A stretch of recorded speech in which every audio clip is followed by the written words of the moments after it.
မေဆုံးပြီအဲ့ဒီ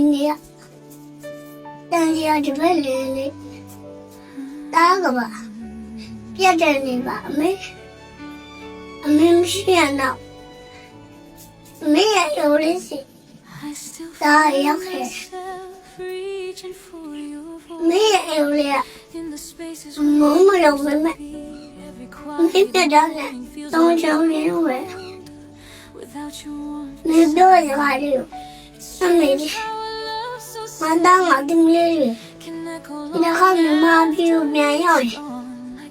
နောက်ကြိုက်တဲ့ဘက်ကလာရင်ချင်းချင်းလေးနဲ့ပြေးချူချူလေးအမေကျူပြီးမဲတဲ့အမေရက်လဲလေအမေကိုရှာကြည့်တယ်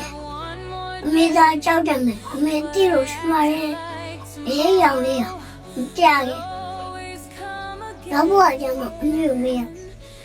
အမေကအရာအလုံးဒီမေးတယ်မင်းမရှိတော့လူမြင်ရမယ်လားအလို့တင်မပေးရဘာလို့တော့အမေအိုကြီးနေရာချင်းတရားရဲ့နောက်မှာ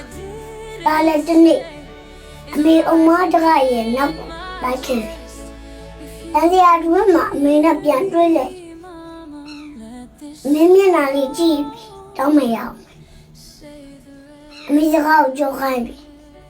ဒီဘမျက်နှာမဲအောင်လုပ်ခဲ့သူမကြီးအခုပြီးပါမယ်ဖြစ်နေပြီလို့